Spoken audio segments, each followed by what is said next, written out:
तो ऐसे ही समय बीत रहा था, तो वो लोग फिर चले आए, जाजन कार्य समाप्त करके जब आए, उस बार ठाकुर जी कुछ नहीं पूछ रहे हैं उन लोग से।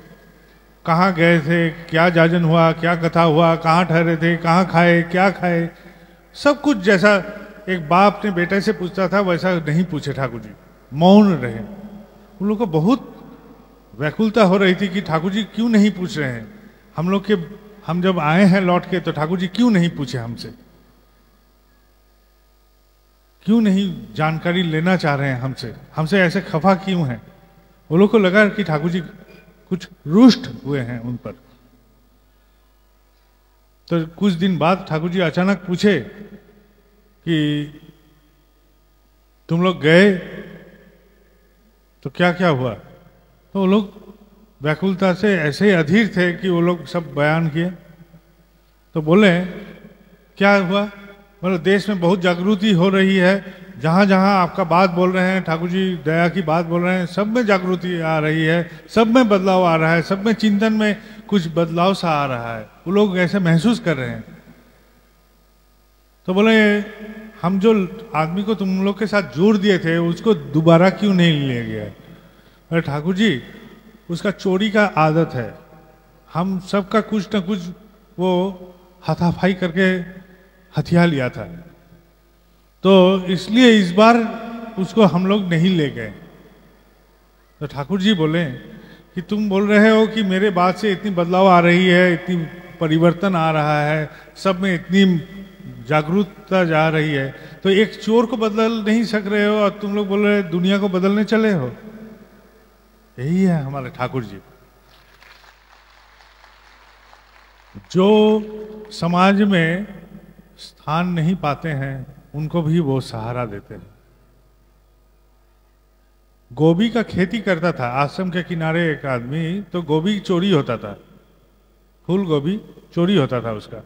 वो बहुत नाराज हुआ और वो लगाया बैठा आज कि कब इसको चोर को नंगे हाथ पकड़े।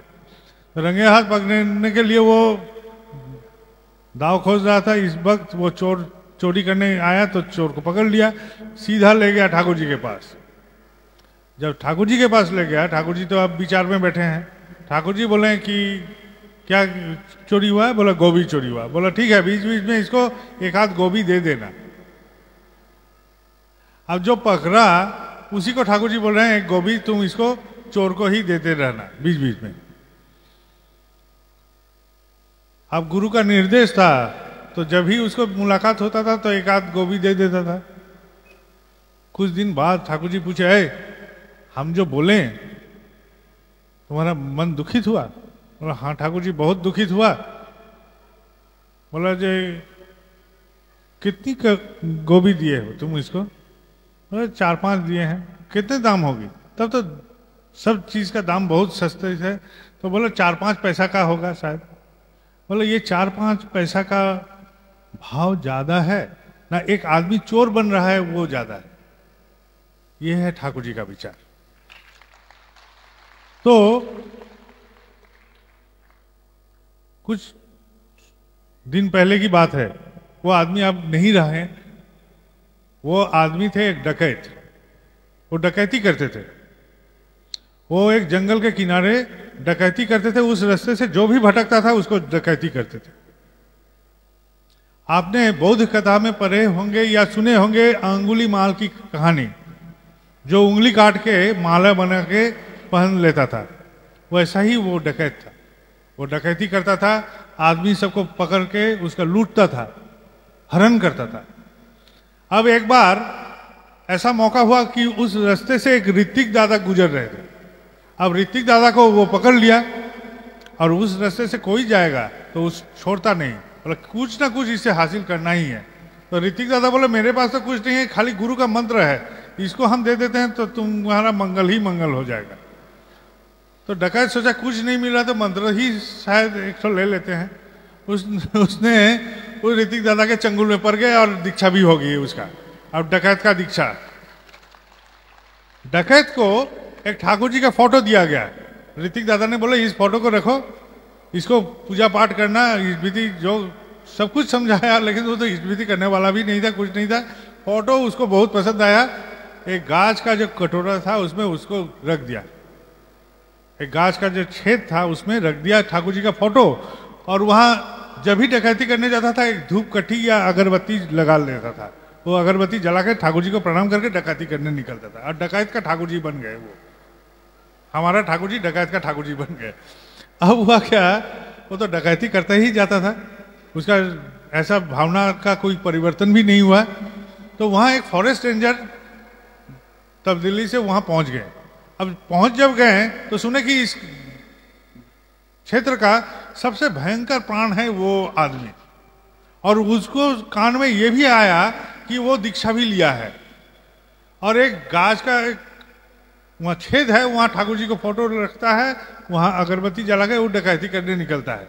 इतना भी उसको खबर आया, खबरी जो था सब खबर जब दे दिया तो वो डकैत के घर में ही पहुंच गया रेंजर, और जाके पूछा कि तुम सुने हैं दीक्षा लिए हो, ठाकुर जी का ऐसा फोटो भी वहां रखते हो और ऐसे करके डकैती करते हो, ठीक है करो, इसमें कोई बात नहीं है, लेकिन हमको लगता है कि ठाकुर जी को ऐसे गाज के छेद में रखना ठीक नहीं है, तो इसके लिए एक मकान बनाना जरूरी है। बोला ठीक है हम बना देंगे, कौन सी बड़ी बात है, लेकिन कहाँ बनाएं? बोले हम फॉरेस्टर हैं, हम तुमको एक जमीन अलॉट कर रहे हैं, ये मेरे पावर में है, थोड़ा सा जमीन तुमको दे रहे हैं, तुम उसमें एक ठाकुर घर बना लो, और वहां ठाकुर जी को रख के पूजा पाठ करके फिर तुम अपना काम में निकलो। तो ठीक है, वो मान गया। अब रेंजर बोलता है ठीक है, लेकिन इस जो मकान बनाओगे गुरु का मकान, ये डकैती का पैसा से नहीं होगा, तुम आदमी के घर में जाना पड़ेगा, भिक्षा करना पड़ेगा, गुरु का दया की कथा बोलना पड़ेगा, भिक्षा करना पड़ेगा, उस पैसा को एकत्रित करके इस मकान को बना पाओगे। तो वो भी मान लिया।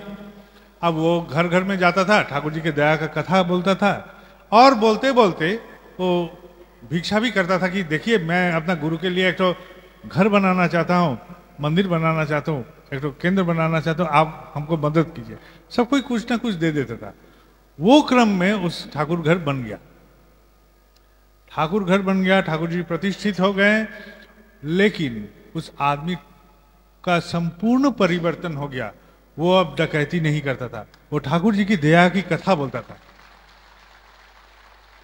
यह है ठाकुर जी की लीला, यह है ठाकुर जी की लीला। जिस घट में, जिस प्राण में एक बार प्रवेश करे, वो यदि उसको स्पर्श को कायम रखते जाए तो उसका परिवर्तन होगा ही, और मंगल में ही परिवर्तन होगा।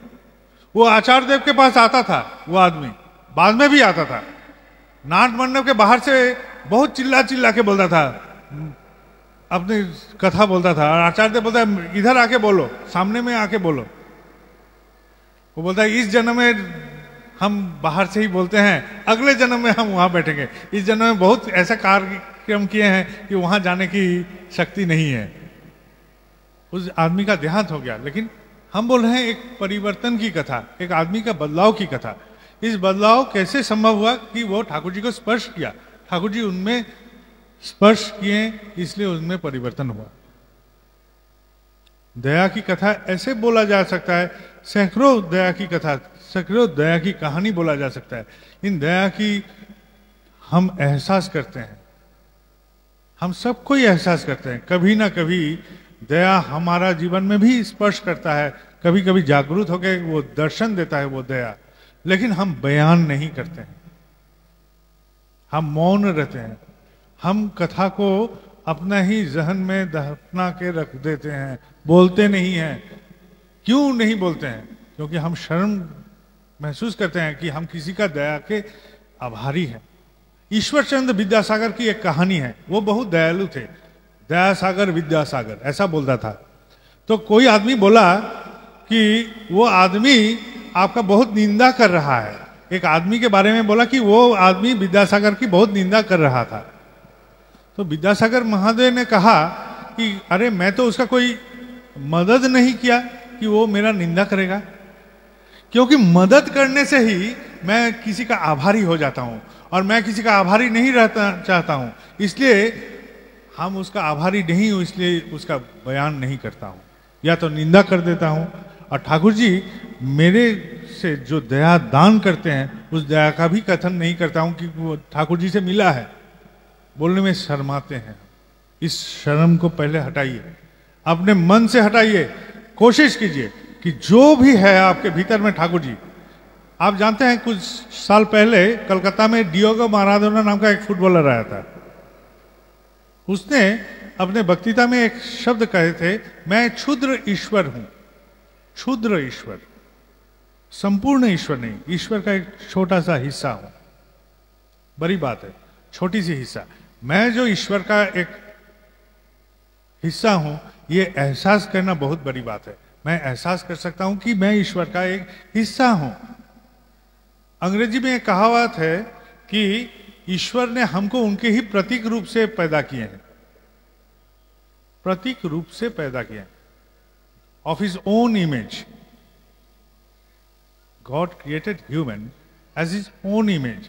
इनके इमेज, उनके प्रतीक के रूप से पैदा किए हैं। मतलब मेरे सोच विचार चलना फिरना सब मेरे ईश्वर जैसा ही है। हम कर सकते हैं, लेकिन भ्रमित हो जाते हैं कि नहीं, मैं ऐसा नहीं करना चाहता हूं।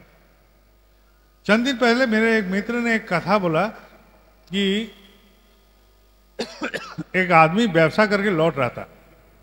तो व्यवसाय करके लौट रहा था तो एक संत आदमी के साथ भेंट हुआ। तो रास्ते में तो बोला कि बहुत अशांति है संसार में, मेरे संसार में बहुत अशांति है। बोले हाँ, बोला अशांति का कारण जानते हो? बोला नहीं। बोले झोले में क्या है? जो हम अभी व्यवसाय करने गए थे महाराज, तो झोले में सब पैसा कौड़ी धन रत्न सब यहाँ है।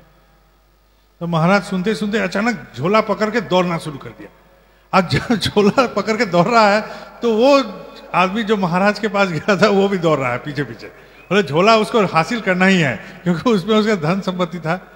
अब कुछ दूर जाने के बाद महाराज से उस हासिल कर लिया, महाराज उसको दे दिया। बोला अभी कैसा लग रहा है? बहुत शांति लग रहा है।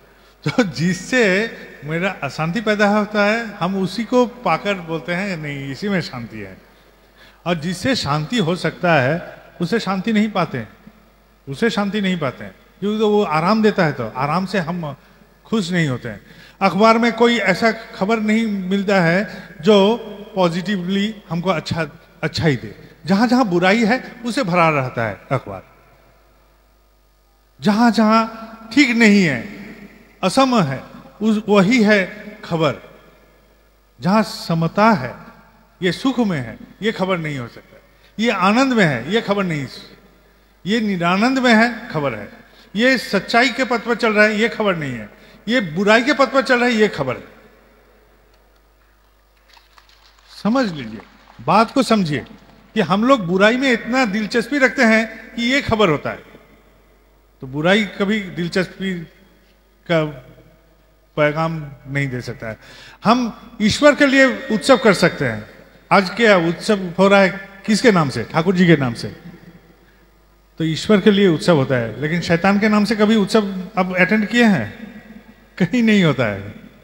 दुनिया में कहीं जाइए, शैतान छोटा ही पड़ेगा ईश्वर के सामने। हम बोलते हैं बुराई बढ़ गया है, बुराई कभी नहीं बढ़ा है, बुराई कमा ही है, बुराई कभी नहीं बढ़ा है। हम तो अच्छा है। यदि हम अच्छे हैं तो बुराई कैसे बढ़ेगा? यदि हम अच्छे हैं तो हमारे स्पर्श में जो रहेगा सब अच्छा ही है। और हम यदि बुरे हैं तो मेरे दुर्दशा के लिए कोई भी हाथ नहीं आगे आएगा। यही ईश्वर का कथा है। तो हम यदि अच्छे हैं तो क्यों खराबी बढ़ा है संसार में? खराबी कहीं नहीं बढ़ा है। भगवान को लेकर उत्सव हो सकता है, लेकिन शैतान को लेकर नहीं होगा। तो इसलिए हम बोलते हैं कि हम लोग पॉजिटिव हैं। और हम लोग क्या हैं? हम लोग एक जिहादी गुट है, हम लोग एक आंदोलनकारी गुट है, एक मिशनरी गुट है। हम लोग का जिहाद है, मिशन है, आंदोलन है। किसके विरुद्ध? मौत के विरुद्ध। हम मौत को ही दफना के मारना चाहते हैं। हम लोग जीना चाहते हैं, और जिंदगी को जीना कैसे पड़े वो सीखते हैं ठाकुर जी से। ठाकुर जी हमको सिखलाते हैं हर कदम में, हर मामले में। सांस लेना है तो ऐसे लो, खाना है तो ऐसे खाओ, बर्ताव करना है तो ऐसे बर्ताव करो। लेकिन ठाकुर जी के पथ पर चलने से क्या होता है? संघात भी आती है।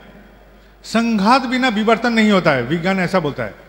इवोल्यूशन, इवोल्यूशन एक चैप्टर है विज्ञान का।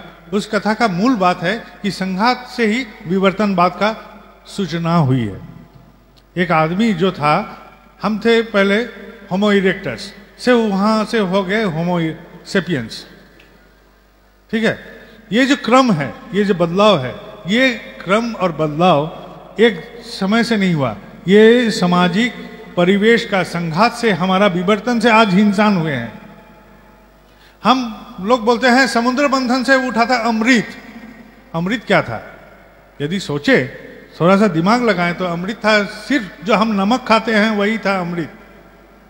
सोचिए गौर से, हम लोग बोलते हैं अमृत से मृत्यु अवलुप्त होकर अमृत प्राप्ति हुआ, तो क्या अमृत था? अमृत जानते हैं क्या था? यह है स्मृति, जो हम दफना के रख सकते हैं। मेरा स्मृति मेरे बच्चे को देंगे, मेरे बच्चे उनके स्मृति उनके बच्चे को देंगे, मेरे पिता का स्मृति मैं वहन कर रहा हूँ, मेरा पिता उनके पिता का स्मृति वहन कर रहे हैं। ऐसे क्रम से जो चल रहा है, ये जो ज्ञान की परंपरा चल रही है, यही है अमृत, यही है अमरा का आह्वान। क्योंकि नमक से ही मानव का जो ब्रेन है, उसका स्मृति का हिस्सा का डेवलपमेंट शुरू हुआ था। यही था अमृत। अमृत मतलब कोई खीर ननी वगैरह ऐसा नहीं था। गौर से सोचिए, ये रूपक अंगिक में लिखा गया शायद था, लेकिन यही है सच कथा। सिर्फ हम लोग को नमक प्राप्ति हुई थी, ह्यूमन और मैनकाइंड को, उसी से हमारा मानसिक विकास का क्रम शुरू हुआ। वही था अमृत, वही था स्मृति, वही लेके हम लोग चलते हैं। तो हम लोग का जो स्मृति ठाकुर जी के साथ है, जो संपर्क ठाकुर जी से बना हुआ है, उसको बयान कीजिए, विस्तृत मत होइए, उसको बोलते रहिए, बारंबार बोलते रहिए। बोलते बोलते अभ्यास हो जाएगा ऐसा कि हम जो बोलेंगे वैसा ही होगा। हमको कोई आदमी बोलता है आप जो बोलते हैं वो हो जाता है, हम विश्वास के साथ बोलते हैं जी। हम कोई भगवान नहीं है, हम एकदम मामूली सा इंसान है, लेकिन मुझ में और आप में यदि फर्क बोलिएगा तो हम बोलेंगे हम विश्वास में फर्क है, हम विश्वास ही है। हम जानते हैं कि हम ठाकुर जी को बोलेंगे तो जरूर होगा, लेकिन बोलने के कायदा जानना जरूरी है। मेरे मित्र हैं यहाँ, झंटूदा बैठा हुआ है, तो कलकत्ते में थे, तो एक आदमी के बारे में बोला कि उसका बेटे किसी से लफड़ा में पड़ गया था और उसको जहर दे दिया। लफड़े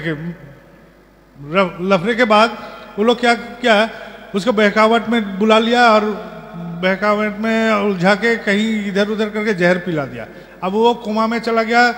डॉक्टर बोल दिया कोई इसका जान का सुविधा या कोई, हम ये नहीं बोल सकते कि ये बचेगा या मरेगा, कुछ नहीं बोल सकते हैं। अब उस बाप ने झंटू को फोन किया देवघर में कि झंटूदा ऐसा बात है, क्या करें? बोले बाबायदा है कलकत्ता में, आप चले जाइए। हम जहाँ थे उसके नज़दीक में ही इनका हॉस्पिटल था, जहाँ क्रिटिकल केयर में वो भर्ती थे, और डॉक्टर बोल दिया कि इसका कोई जान का संभावना नहीं है, कोमा में है। अब देखिए क्या होता है। अब जब मेरे पास आया बाप, तब हम भोजन के लिए जा रहे थे कि भोजन करके हमको निकलना है और एक कहीं जाना था। तो हम भोजन के लिए जब जा रहे थे, उस बाप से मुलाकात हुआ, उनसे मेरा पुराना संपर्क भी था। तो हम बोले कि आप रो रहे हैं, रोने से क्या, वो बेटा उठ जाएगा?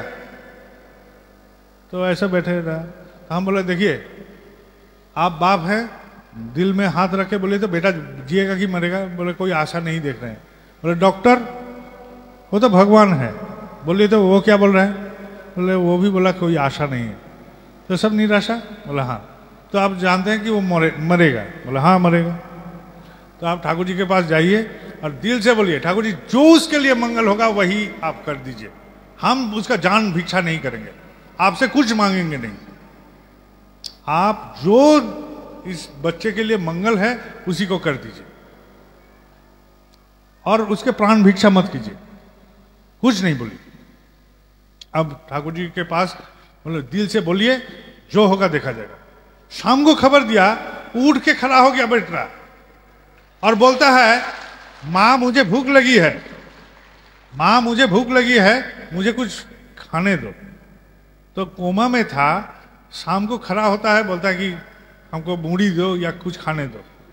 भूख से वो तरफ तरफ के माँ को बोल रहा है, जिसको डॉक्टर ने बोल दिया कि इसका कोई इलाज संभव नहीं, हम उसको खाली बोले ठाकुर जी से कुछ मांगने का नहीं।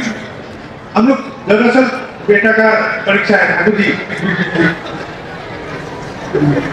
माँ बीमार है, ठाकुर जी बोलते जाते हैं। अरे उसके मेरा नौकर है, कौन है वो मेरा गुरु है, उनसे कुछ मांगने का नहीं। हम कभी भी ठाकुर जी से कुछ नहीं मांगते, एकदम कभी नहीं, कुछ नहीं मांगते। वो कहा है हमको देखो, हमको जब जरूरत होगा वो पूर्ण कर देंगे। इसलिए पूर्ण करेंगे, आप जानते हैं छोटा सा कथा है, आप जानते हैं गौतम बुद्ध ने ध्यान में मग्न थे। हम ये बात बहुत बार बोल रहे हैं, गौतम बुद्ध ध्यान में मग्न थे और वो भूत से तड़प रहे थे और जान निकल जा रहे, जान निकल जब जा रही थी उस वक्त की कथा है। सुजाता नाम का एक औरत, घरेलू औरत, वो खीर बना के ले गया गौतम के पास। कहाँ ले गया? किसी के डेरा में, अड़ोस पड़ोस में नहीं, सीधा जंगल में ले गया। और जंगल में लेके गया, खीर जाके गौतम को खिला रहा है। और गौतम कौन है? उसका कोई रिश्तेदार था, ममेरा भाई था, कौन था? कोई नहीं था। किसने प्रेरणा दी एक घरेलू औरत को अपना नगर छोड़ के जंगल में जाके किसी अनजान संत बैठा हुआ है उसको खीर खिलाने के लिए, पिलाने के लिए, कुछ भी? ये प्रेरणा कहां से मिला था सुजाता को? सोचिए तो, गौर कीजिए इस पे। ईश्वर ने क्या प्रेरणा दी होगी जो सुजाता वहां पहुंच गई उस खीर को दान करने के लिए गौतम को। गौतम का प्राण जा रहा था, उस वक्त जाके खीर खिला दिया। और खीर खाने के बाद गौतम का शक्ति से भरपूर हुआ शरीर। वो सोचा कि नहीं, ऐसे ही मार्ग है, यही है मार्ग। उस मार्ग का दिशा ईश्वर ने भी गौतम को दिए। ईश्वर प्राप्ति का मार्ग कैसे रचा जा सकता है, वो मार्ग भी दिए। शरीर नहीं रहने से कुछ साधन नहीं, कुछ भजन नहीं, कुछ नहीं। ये शरीर सबसे बड़ी बात है। ये शरीर है तो जगत है, सब कुछ है, आप लोग सब हैं, हम उपभोग कर सकते हैं परस्पर। गौतम को मार्ग मिला, तो गौतम को जो अपना खाने का हिस्सा ईश्वर ने सुजाता के रूप से पहुंचा दिया। तो एक निवाला मेरे लिए ईश्वर ने मंजूर करके ही रखे हैं। अतिरिक्त निवाला के लिए हमको कर्म करना पड़ता है। जो संत बैठा रहता है स्टेशन के किनारे, किसी से कुछ नहीं मांगता है, उसका पेट कैसे चलता है? देखे हैं कोई कोई साधु को किसी से नहीं मांगता है फिर भी उसका पेट चल जाता है। ना घर है, ना छत है, ना कुछ है, कंबल फटा हुआ है, फिर भी उसको कैसे भूख का निरसन होता है? भूख का निरसन इसलिए होता है कि ईश्वर उस निवाला को मंजूर करके ही रखे हैं हम सबके लिए। अतिरिक्त के लिए हमको कर्म करना पड़ेगा। अभी कुछ देर पहले बोला ना, एक बच्चा रो रहा है 2 साल का, उसका नाम क्या था? कोई बोल सकता है? वो क्या बोलेगा? वैं वैं वैं। और कुछ बात बोल सकता है? एक छोटा सा बच्चा क्या बोलेगा? वैं वैं। इससे क्या माँ को कैसे पता चलेगा कि कपड़ा गीला किया है कि इसको भूख लगा है? फर्क कैसे माँ महसूस करेगी? माँ महसूस कर सकती है कि कब इसको छाती में पकड़ के दूध पिलाना है और कब इसका गीला कपड़ा बदलना है। ये महसूस यदि माँ कर सकती है तो ईश्वर नहीं कर सकते कि हमको क्या जरूरत है? सोचिए खाली। जिसका भाषा का ज्ञान नहीं है वो बच्चा का भाषा को माँ समझ के कब दूध पिलाना है और कब कपड़ा गीला कपड़ा को बदलना है, यदि माँ समझती है एक इंसान होके, तो ईश्वर नहीं समझेंगे कि इतना सर्वशक्तिमान हम बोलते हैं तो वो नहीं समझते हैं हमको क्या चाहिए? वो जानते हैं, वो जानते हैं कि हमको क्या जरूरत है, लेकिन हम गलत प्रार्थना कर लेते हैं और गलत प्रार्थना से हम भ्रमित होते हैं और भी जंजाल में हम पड़ जाते हैं, और भी जंजाल में पड़ जाते हैं। ये है गलत, एकदम सरासर गलत। कुछ नहीं मांगने का है ईश्वर से। ईश्वर आपके लिए मुझे करना है। हम लोग वही हैं जो आपके लिए करने के लिए आए हैं। धरती में, धराधाम में आपका नाम प्राप्ति हुआ है आपके लिए करने के लिए, आपसे कुछ मांगने के लिए नहीं। हम करेंगे कर्म ऐसा कि आप मजबूर हो जाएंगे करने के लिए मेरे लिए। मेरे कोई शब्द नहीं रहेगा प्रार्थना में, सिर्फ आपके लिए करेंगे। हम सब भूल के आपके लिए ही सोचते रहेंगे, उसका प्रार्थना मंजूर होगा ही। और एक बार शब्द से बोल दिया कि मेरे लिए ऐसा कर दीजिए ईश्वर, तो उसका प्रार्थना मंजूर नहीं होगा। एकदम लिखित रख लीजिए, वो उसको कर्म में ही नियोग करना पड़ेगा। अरे ये तो अपने लिए बोल सकता है, जो नहीं बोलता है उसके लिए हम करें। हम यहाँ बैठे हैं, हम यहाँ हटेंगे तब ना कोई बैठेगा। ये यहाँ सामने माइक है, ये हटेगा तब ना कुछ रखा जाएगा। तो हमारा विश्वास का स्थल भी एक ही है, ये है ठाकुर जी। हम उसमें विश्वास रखते हैं। ना कोई ज्योतिष है, ना कोई ग्रह है, कोई ना कुछ है। मेरे लिए कुछ नहीं है, हम ये सब मानते भी नहीं है। सब आप हैं, आप हमको राह दिखाइए, आपको जाने की इच्छा होगा तो आप पहुंचा दीजिएगा हमको। विश्वास रखिए, वो पहुंचा देंगे। हमारे दासगुप्त दार नाम के एक ऋतिक हैं, वो गए थे, वहां एक योगाश्रम है मुंगेर में। उनका जो योगाचार्य हैं वो फिर साधन भजन करके आश्रम खोले देवघर के पास रिखिया में। वो मौन रहते हैं, साल भर मौन रहते हैं, सिर्फ कार्तिक महीना में वो मौन भंग करते हैं और शिष्यों सबको ज्ञान देते हैं। अब हुआ क्या, वहां रांगामा, पूजनीय रांगामा का देहांत हुआ। उत्सव का माहौल था। उत्सव का दूसरे दिन ही 7 बजे मीटिंग के ठीक पूर्व में उनका देहांत हो गया और उत्सव का बाकी कार्यक्रम स्थगित कर दिया गया, रद्द कर दिया गया। अब जब स्थगित हो गया, रद्द हो गया, तो वो चले गए उनके पास रिखिया आश्रम में, क्योंकि उस रिखिया आश्रम के जो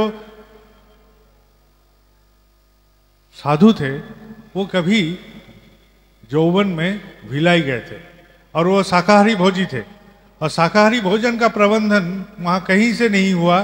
तो बोला कि यहाँ एक ऋतिक दादा है, वो लोग मांस मछली प्याज लहसुन अंडा कुछ नहीं खाते हैं, शुद्ध शाकाहारी हैं, उनके घर से खाना लाया जा सकता है। वो दासगुप्त जी से, ऐसा कोई एक इंसान है दासगुप्त, उनके पास से खाना आ सकता है।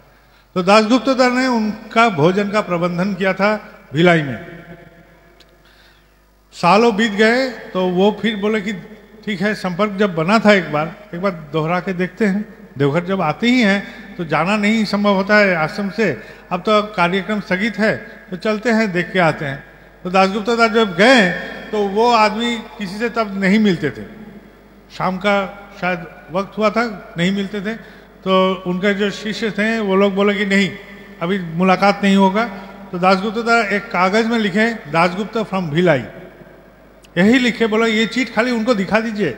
वो यदि हाँ बोलते हैं तो जरूर, और ना बोलते हैं तो हम चले जाएंगे, खुशी खुशी चले जाएंगे। तो शिष्यों को वो चीट दे दिए। तो दासगुप्त दादा का चीट लेके शिष्य जब पहुंचे तो देखे जैसे दासगुप्त, उनको याद पड़ा, हाँ ये तो हमारा भजन का प्रबंधन किए थे, बहुत अच्छा इंसान है। बुला दासगुप्त दादा जब आए तो बहुत सारे बातें चीजें हुई। तो बातचीत के बाद वो बोले कि आपका कोई प्रश्न है? तो दासगुप्त दादा बोले बहुत दिन से ठाकुर जी का शरण में हूं, अपने दिमाग से बुद्धि से जितनी संभव है उतना करता हूं। मुझे मालूम नहीं हम अपने गंतव्य या अभिष्ट जो है उस तक पहुंच पाऊंगा कि नहीं, अपने मुकाम तक पहुंच पाऊंगा कि नहीं। तो संत चुपचाप बैठे रहे कुछ देर। देखिए आपका गुरु कोई साधारण नहीं, वो कैनेडियन इंजन है। जैसा हम लोग का पहले लोकोमोटिव में कैनेडियन इंजन मतलब तगड़ा इंजन बोला जाता था, मतलब कैनेडियन इंजन है।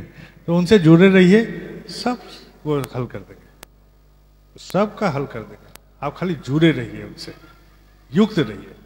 और युक्त हम कैसे रहते हैं? जजन जाजन इच वृत्ति से। हम लोग को सिर्फ यही 3 चीज कम से कम निरंतर पालन करना होता है। आप कीजिए, हम करें, सब कोई करे, और अपने अड़ोस पड़ोस में कम से कम बयान करने की कोशिश कीजिए ठाकुर जी की दया की कथा। हम बहुत लंबी ले रहे हैं आप लोग से।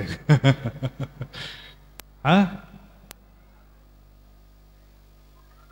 हम ऐसे बरबराते रहेंगे तो अनेक कथा ही निकलते जाएंगे।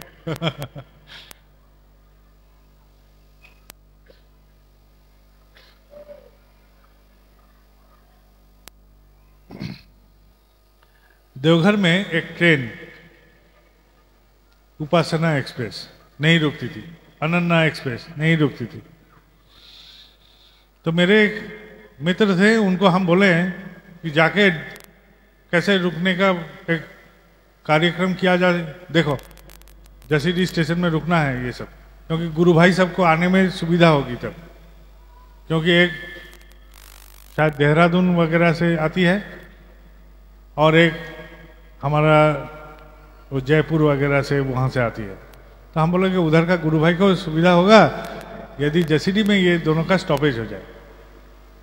तो वो पता किया कि आसनसोल डिवीजन का जो डीआरएम है वो यदि एक लेटर रेफर करके लिख देते हैं रेल बोर्ड में तो ये संभव है एकदम, और कुछ जरूरी नहीं है, सिर्फ उनका ही रेफरेंस से हो जाएगा। क्योंकि जसीडी का टिकट का बिक्री बहुत ज़्यादा है, इसलिए खाली इतना सा लेटर से ही वो काम हो जाएगा। तो हम बोले जाके डीआरएम साहब को बोलो कि एक दिन आश्रम में आ जाए, यहाँ दर्शन भी हो जाएगा ठाकुर जी का, और ऐसा ऐसा बात है। तो डीआरएम जो थे, तो डीआरएम को जब ऐसा न्योता दिया गया कि आप आश्रम में एक बार आइए, तो डीआरएम बोला ठीक है, मैं वक्त करके आपको बोलूँगा कब आना है। तो डीआरएम जो साहब थे उनका गुरुजी इलाहाबाद में रहते थे, वो हठ योगी साधक थे, जैसा काठिया बाबा वैसा। सुनते थे कि वो पानी पीते थे और जितना पानी पीते थे उसको उबाल के फिर निकाल देते थे, खाना पीना अपने मर्जी माफी, और 23 साल से कुछ नहीं खा रहे, साधन भजन में इतने लिप्त थे। तो उस बाबा के पास गए डीआरएम साहब और जाके बोला कि गुरुजी मुझे सत्संग से न्योता दिया गया है वहां पहुंचने के लिए, आप बोलिए हमको क्या करना चाहिए। तो गुरु पूरा खड़ा हो गया और बोले अरे मूर्ख, सीधा जा उधर, अरे स्वर्ग में पहुंचना है तो अनुकूल चंद्र जी के सिवा और कोई द्वार ही नहीं है, मेरा भाग यदि जागे